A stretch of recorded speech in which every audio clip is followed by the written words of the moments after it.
AmiCast, o podcast da Ami Jardins. Há 18 anos representando os Jardins América, Europa, Paulista e Paulistano. Oferecimento: Surrai Segurança Pessoal. Mais que imagens, guaritas ou rondas, proteção essencial é com a Surrai Segurança Pessoal. Começando mais um episódio do AmiCast, recebendo hoje aqui nos estúdios o Camilo, que é especialista, consultor de segurança e que é também diretor comercial e de novos negócios da Surrai Segurança Pessoal. Camilo, obrigado pela tua presença novamente aqui com a gente. Estamos no final do ano. Sem dúvida. E é uma época em que as casas ficam mais vazias, em que as pessoas viajam, deixam as casas vazias, a cidade fica mais vazia. Mais vazia. Quais são os cuidados que você recomendaria? Estamos agora nesse final de ano, como você falou, então os cuidados eles são efetivamente necessários, né? Vivemos uma época em que nós não podemos sair e deixar uma casa sem ter a devida atenção, devido monitoramento, né? Então algumas coisas básicas sempre são faladas e a gente também vai repetir, né? Comunicar aos vizinhos que você realmente vai sair, né? Avisar ao guariteiro, né? Para qualquer movimentação suspeita, informar, né? Evitar que fique acumulando, né? Na sua caixinha de correio, né? Papéis, jornais, folhetos, etc., que eventualmente ainda são colocados, né? Então são cuidados básicos para não dar um sinal tão evidente de que a casa está vazia. Corta a entrega do jornal naquela época. Jornal, folheto, o que for, se puder lacrar a caixinha de correio para ninguém ficar colocando ali, isso são coisas importantes. Um outro ponto que também tem um efeito muito prático, muito efetivo, é se você tem eletrônica na sua casa, onde você vai poder capturar no seu celular, onde quer que você esteja, como é que está a movimentação, e você então vai poder dali tomar alguma ação se for necessário. Antes de viajar, faça o teste de todos os sensores e sistemas eletrônicos da sua casa. Propositadamente acione para ver se a empresa realmente está recebendo o sinal de interrupção do sensor, do alarme, da câmera, e se a empresa está entrando em contato com você para ver senha, contrassenha e todos os procedimentos que foram combinados. Isso é muito importante porque não vai ter ninguém em casa, então a eletrônica é que vai ser a gestora da movimentação do que possa estar acontecendo. É claro que existe mesmo assim a possibilidade de que o bandido corte a energia da casa, corte a rede de internet, né? Hoje em dia a criminalidade está evoluindo e ela está criando uma série de alternativas para não serem filmados, não serem monitorados pelos sistemas eletrônicos, né? Então é muito importante que você, onde quer que você esteja, que você verifique isso, ou seja, não entrar no seu celular só quando tocar um sinal de alarme. Entre de vez em quando para você ver se realmente o sistema está funcionando, se as câmeras estão ativas, se a internet está realmente funcionando, o sinal vindo da sua casa para a empresa de monitoramento. Isso você pode fazer de qualquer lugar do mundo, é uma tecnologia que já está mais do que estabelecida e permite que você haja preventivamente, ou seja, se alguém cortou o sinal da sua residência ou se há uma pane, uma perda de energia, você pelo celular você vai ver que alguma coisa está acontecendo, você já pode acionar a empresa de monitoramento. Então são alguns cuidados básicos que precisamos ter para que você não tenha uma surpresa ruim de uma invasão na sua residência. Outra questão é a questão de veículos. É muito comum que os veículos fiquem parados lá na garagem, né? E todo mundo passa e vê que aquele carro está há dias, né? Sem se mover, né? Então procure colocar o veículo num lugar que não seja visível ou coloque no estacionamento externo. Deixa lá o veículo por 15, 20 dias, no tempo necessário para a sua viagem, para que você possa, digamos assim, não dar essa pista que a casa está sem movimentação. Então, esse seria, digamos assim, um cuidado básico para que você não sinalize para o mau elemento que a sua casa está à mercê. Uma outra coisa que a gente recomenda é que a casa seja protegida durante esse período da sua ausência, das suas viagens, por uma equipe local. Esse é um trabalho que nós fazemos lá na empresa, oferecemos isso com bastante frequência isso é contratado. Então é ter uma vigilância dentro da sua casa por 15 dias, ou 3 semanas, ou um mês, o período da sua viagem. O que esse homem vai fazer dentro da sua casa? Ele vai estar lá tomando conta para que fisicamente não haja uma invasão, ninguém pule o muro, ninguém arrombe a porta ou os seus portões para entrar. Caso isso aconteça, ou essa tentativa, ele vai imediatamente acionar a nossa central, vamos acionar a polícia, vamos imediatamente mandar um retorno, uma pronta resposta para o local. Isso é diferente da empresa de alarme e monitoramento eletrônico. porque são empresas que trabalham com milhares de residências e eles ficam aguardando um sinal, um pop-up, um disparo de sensor. E muitas vezes as invasões não significam um disparo de sensor. Hoje em dia o criminoso já consegue contornar esse disparo de sensor ou disparo de câmera. Então o homem que está lá no local, na sua residência, ele na hora vai acionar a polícia, na hora vai acionar a nossa empresa, na hora vamos mandar uma pronta resposta, na hora a polícia vai comparecer. Então essa presença ela desestimula. É aquilo que a gente falou da outra vez, né? Ela é uma dissuasão de que o ataque aconteça. Evidentemente, esse serviço é um serviço que ele é temporário, não precisa ser permanente. Quando você retornar para sua casa, você volta para a sua rotina normal, mas pelo menos vai lhe dar tranquilidade de você, muitas vezes estando fora, estando no exterior, ter que se preocupar se o alarme está funcionando, se não está funcionando. Então vai ter alguém lá que está realmente fazendo a vigilância, a segurança dos seus bens, e você poder desfrutar tranquilamente da sua viagem, das suas férias, do seu passeio de Réveillon. Lembrando sempre dos moradores fazer parte do programa de vizinhança solidária, que é um programa da Polícia Militar que une todos os vizinhos, né? O Camilo já falou para você avisar os vizinhos, né, que você está viajando, para que se alguém olhar um movimento estranho na sua casa, já saber, já te avisar. Né? Exato. E Camilo, o portão clonado, né? Isso é uma coisa que está acontecendo direto em São Paulo, né? Como é que faz isso? Funciona. O portão eu já ouvi clonado. Várias respostas. Não funciona, dá para você clonar, não dá para clonar. Não, você não coloca aquele que ninguém clona. Eu participo de grupos, né, de segurança que falam assim, não conhece o botão correto. Né? Assim, tem botão correto? Tem infalível? A gente precisa voltar para o começo, né? A maioria, eu diria para você, 99% dos controles de portão, dos sistemas de acionamento de portão que existem, hoje estão instalados, são os sistemas de primeira geração.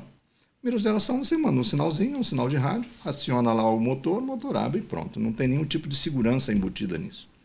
Qual é a característica disso? Quando você aperta o botão e que emite um sinal, essa frequência pode ser gravada, ou seja, alguém que está próximo, um dispositivo específico, vai gravar, essa aqui é a frequência tal. Então, quando você sair, for trabalhar, etc., o cara volta lá, simula essa mesma frequência e o portão vai abrir. Como é que chama esse? Esse é o controle remoto de primeira geração. Tá. Então, esse aí... É o mais fraquinho. É o mais fraquinho, é o que mais está instalado. A maioria das residências, hoje em dia, eu diria para você, 98%, 99% das residências tem esse tipo de controle, porque até então era eficaz. Né? Então, não importa se tem 2 botões, 3 botões, um é para abrir, outro é para não sei o que lá. O conceito tecnológico que está por detrás daquele ali é o mesmo, ou seja, ele emite um sinal de rádio, esse sinal pode ser copiado. Então, essa é a essência. Existe uma nova geração de controles, que é o controle que faz a emissão de um sinal de rádio, mas esse sinal ele contém um conteúdo criptografado. Ou seja, mesmo que o cara copie o sinal, a frequência, ele não consegue copiar o conteúdo do que está sendo enviado, porque é um conteúdo criptografado.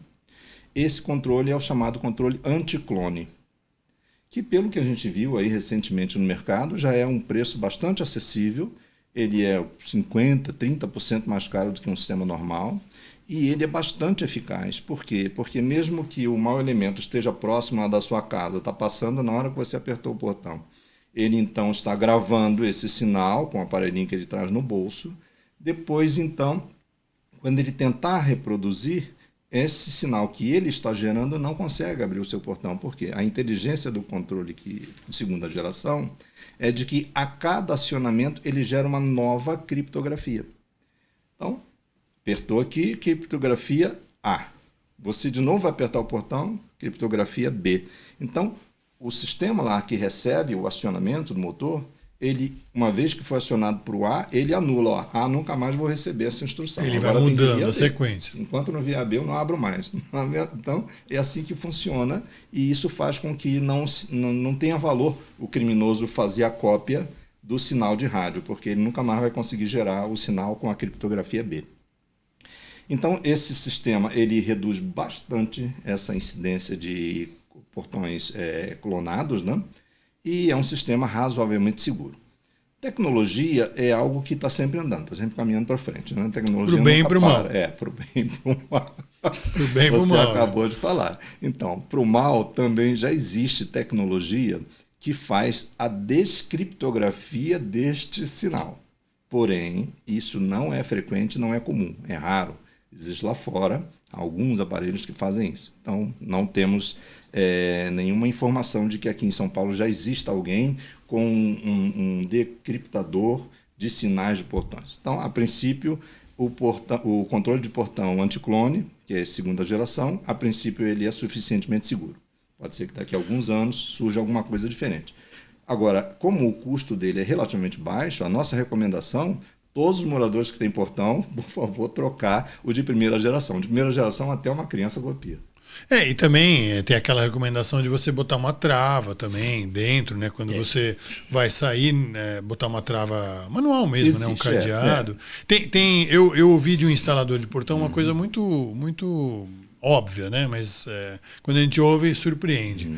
Eu estava falando sobre ser infalível ou não, tal. Ele falou assim, olha, o botão do controle. O controle do seu portão é a sua chave. Você não entrega a sua chave para ninguém. Por que você entrega o controle para alguém? Então a pessoa sai, vai no shopping, deixa lá, manobrista, o cara pega, vai no outro lugar, tal, não sei o que, o cara pega aquele controle. Os prestadores de serviços às vezes têm acesso a esse controle, perdi. Manda fazer outro. Exato. Então, assim, tem tudo isso, né? Quer dizer, é sempre. Vai no chaveiro, lá o chaveiro sempre bom estar atento, né? Porque assim, você.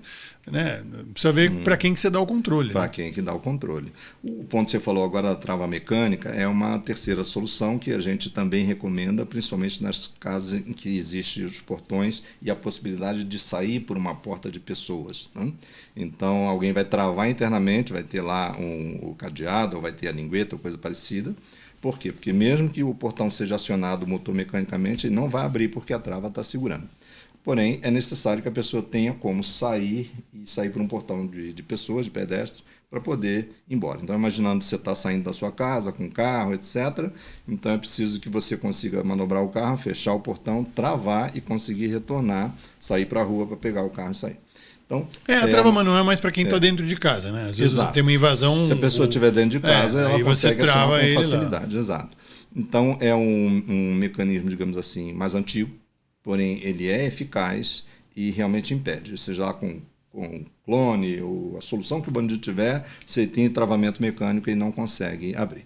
A quarta solução que a gente recomenda é que se faça a implantação combinada do sistema de abertura do portão com o comando anticlone e um sensor de para-brisa no veículo. Ou seja, as duas coisas é que vão autorizar a abertura do portão. Então, se você tem lá o seu portão, sua casa, e o sujeito conseguiu clonar ou de alguma maneira acionar o motor, a central não vai acionar porque ela está esperando, além do sinal de controle remoto, ela está esperando uma etiqueta que precisa ser lida para validar que é o seu carro que está entrando. Então, isso é uma redundância, que a gente chama, né?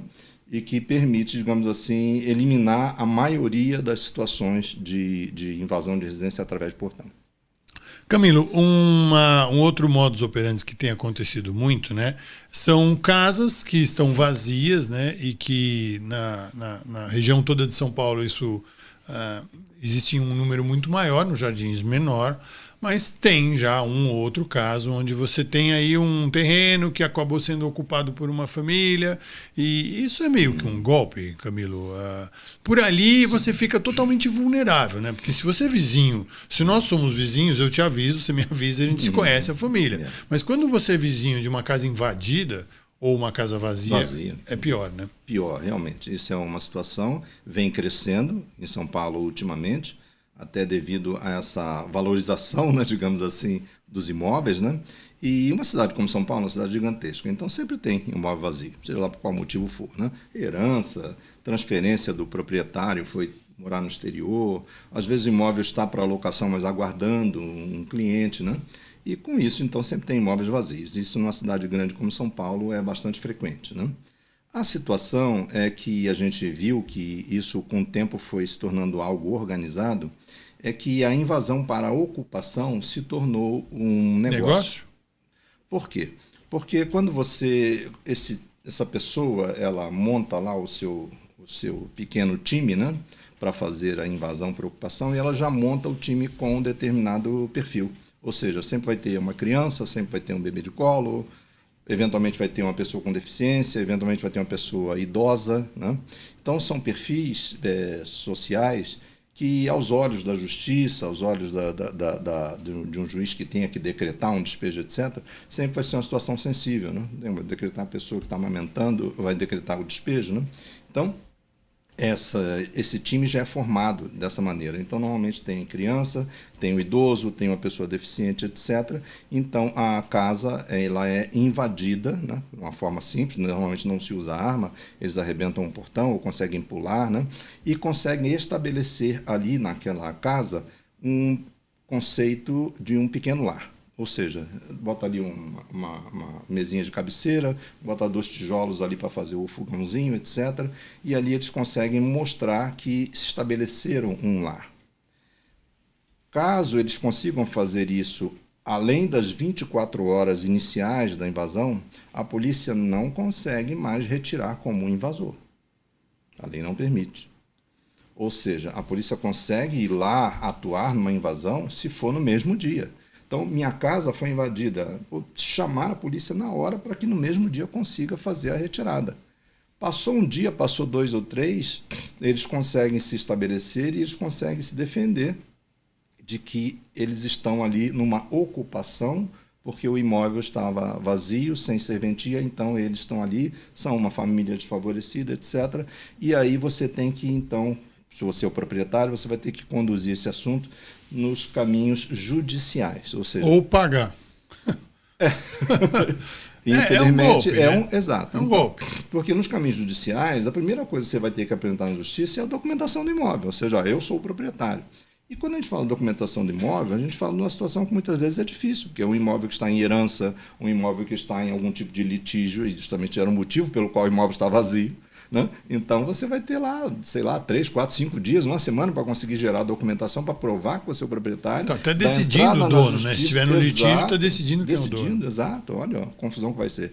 E aí sim entrar na justiça para pedir a desocupação, pedir o despejo, etc. Quer dizer, isso é um processo que vai demorar 3, 4 semanas, às vezes vai demorar meses. Então, você que é o proprietário, tinha aquele bem ali que seria colocado à disposição assim que o litígio terminasse, agora o bem não está mais com você.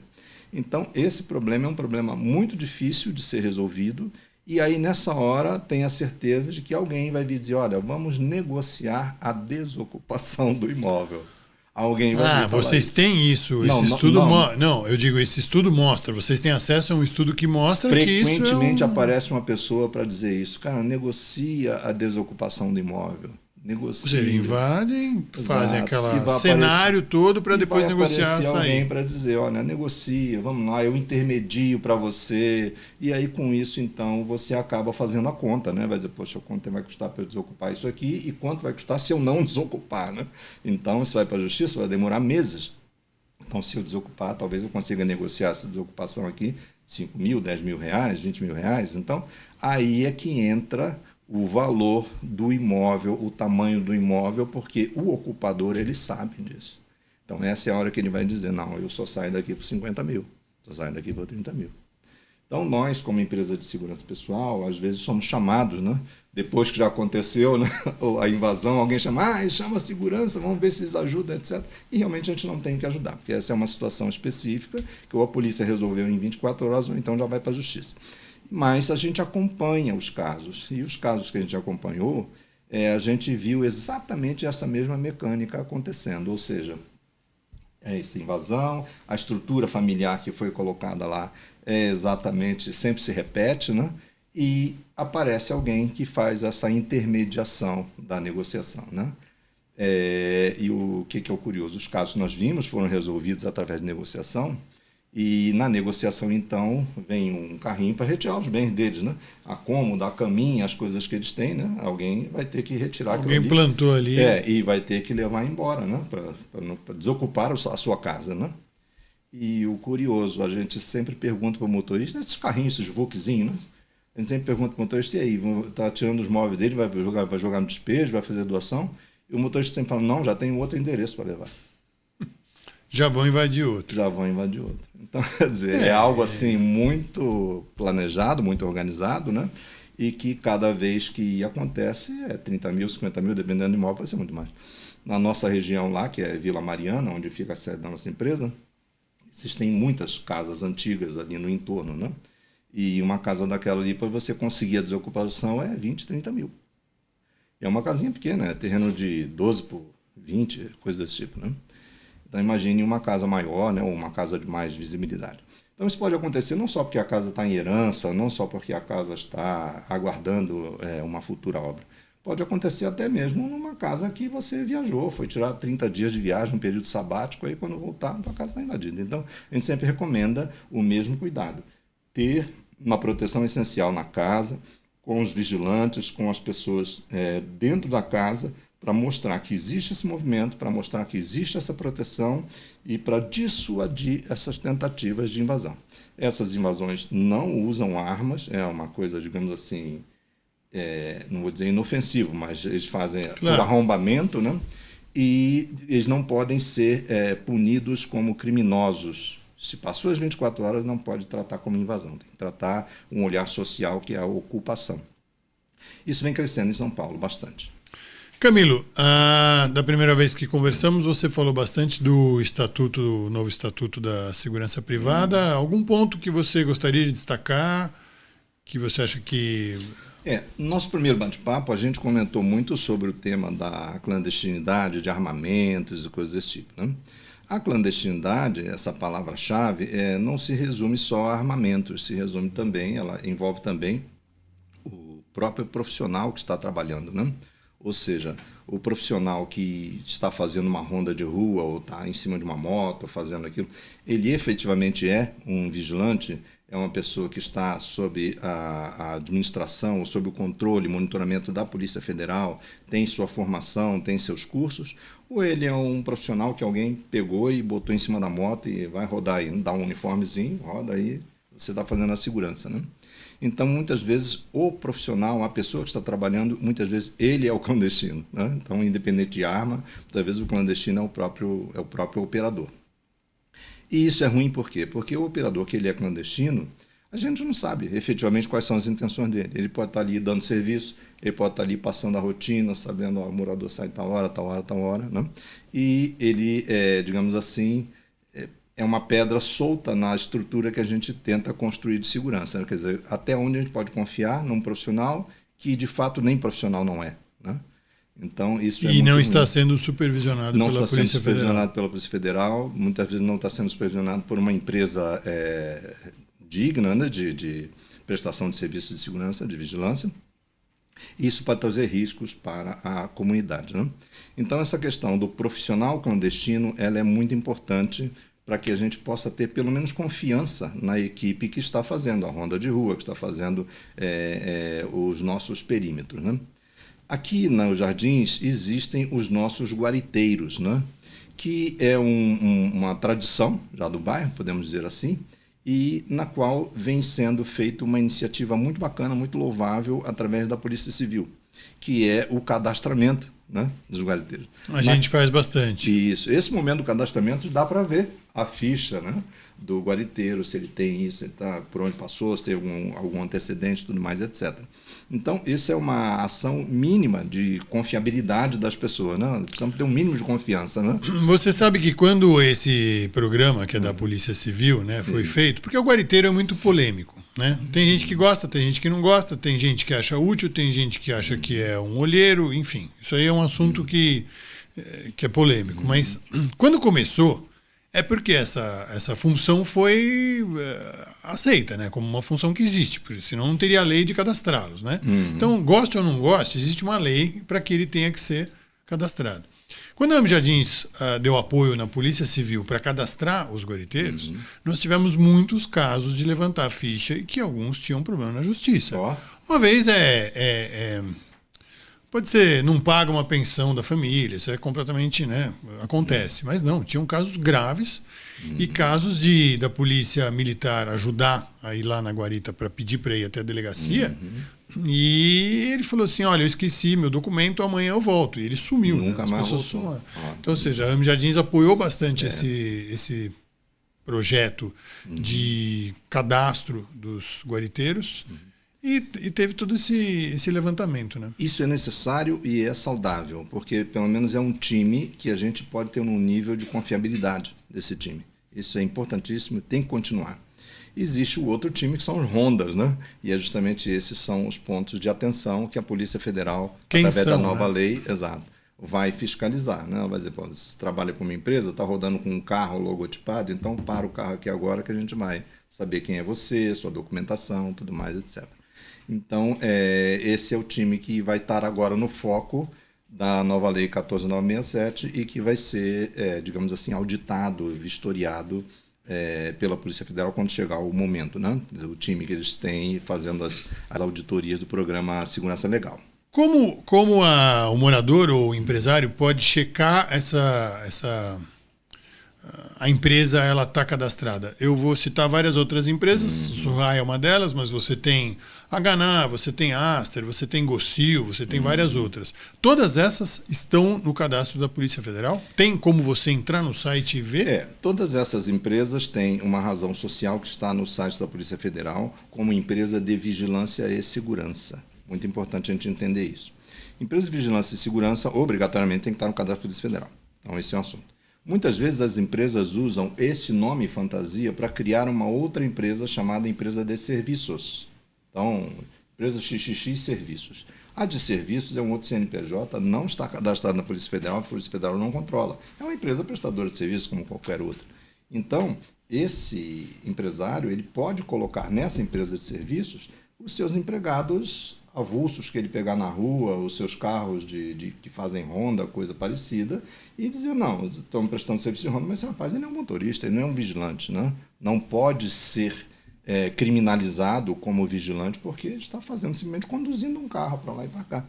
Então, digamos, é ilegal? Não é ilegal. Uma empresa de serviço, o motorista habilitado, o carro está licenciado, vai rodar. Então, o contratante, o morador, ele precisa ter muito essa percepção. Ou seja, entrei no site da Polícia Federal, está lá a empresa XXX, Vigilância e Segurança. Ok. Então, olha, empresa, eu vou contratar você neste CNPJ aqui. Eu vou contratar a sua empresa de Vigilância e Segurança, porque aí sim você vai estar sendo controlado pela Polícia Federal. Aí a Polícia Federal vai controlar tudo. Se ele é um vigilante, se quem está dirigindo tem a documentação, se tem a formação, a reciclagem, né? Tudo é verificado, porque esse CNPJ está sob o domínio da Polícia Federal. Então, esse cuidado é um cuidado importante, ou seja, entrar no site da Polícia Federal, encontrar lá XXX, CNPJ Vigilância e Segurança, beleza? Então, quando for contratar, olha, você vai prestar o serviço para mim neste CNPJ, porque eu quero que você seja fiscalizado pela Polícia Federal. Camilo, muito obrigado pela sua participação e mais uma vez com boas dicas e boas informações. Agradeço muito a oportunidade de estar aqui mais uma vez, uma alegria participar do podcast e parabenizar você e a AME por essa iniciativa maravilhosa. Então, parabéns. Obrigado e feliz ano novo, né? A gente não deve ser. Um feliz ano novo também para todos os moradores. Tudo de bom. AmiCast, o podcast da AME Jardins. Há 18 anos representando os Jardins América, Europa, Paulista e Paulistano. Oferecimento: Surrai Segurança Pessoal. Mais que imagens, guaritas ou rondas, proteção essencial é com a Surrai Segurança Pessoal.